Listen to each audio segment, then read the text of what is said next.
A gay police officer.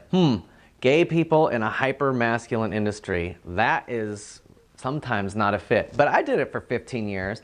It taught me something really, really important. And let me tell you about it. So, if you're gay and you tell people on the sly, like, hey, I'm gay, people are going to tell everybody, because that is some hot gossip. Nobody keeps that private. Nobody. I had an older gay cop that I work with, and he was convinced that unless he had told you personally that he was gay, that nobody knew. But yet, we all heard about him in the academy, and he was well respected, by the way. But I'm just saying, like, everybody knew he was gay. And he would tell me, they don't know I'm gay. I said, what do you mean? Everybody knows you're gay. And he said, no, I haven't told her yet. I said, yeah, you know, believe it or not, I heard about you before I even met you.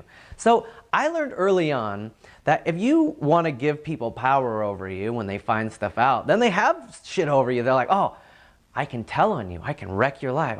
No, don't. I won't get into the SWAT team. Don't do it. Listen, here's what you do. It takes a little bit of courage, a little bit of fortitude, but you just get up on the mountaintop and say, hey, I'm gay, and then you get back to work. And if you do a good job, and you're personable, and you're friendly, and you're well respected, you know, it goes just fine.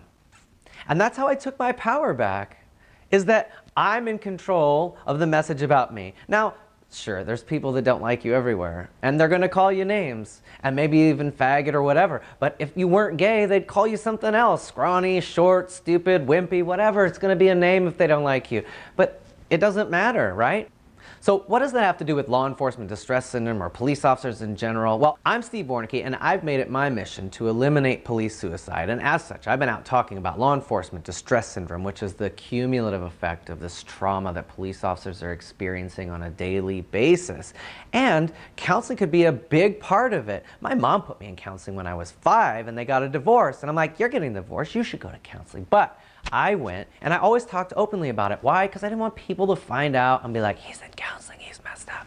So I just said, I'm in counseling. Yeah, I go. And I talked about it openly. I even was talking to a group of police officers recently about law enforcement distress syndrome. And I did a 1-hour talk, and afterwards somebody came up to me and like quietly but confidently was like, I went to counseling. Oh, why are we whispering about this, you guys? Like, just shout it from the mountaintops.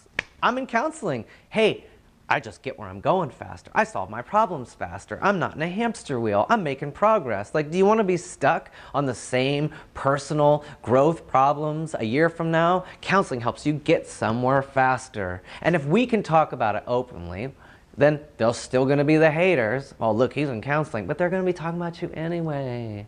So let's just all talk about it openly. If we're going to counseling, let's go to counseling. Let's share it. As a cop, as a sergeant, I would do roll call. I would talk about stuff that happened in counseling or the fact that I was going. And so many times, officers would come up to me later and be like, is it work? Is it good? Can I go? Well, and then they would go and they'd be like, I like it. And it's like, oh, everything was on the down low. Let's not do that.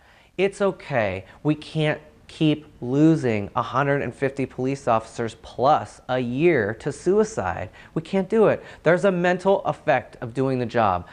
We're not going to change the job. Let's just change the environment in which the police officers are working so that they feel comfortable speaking up. That's all it is. Shout it from the mountaintops.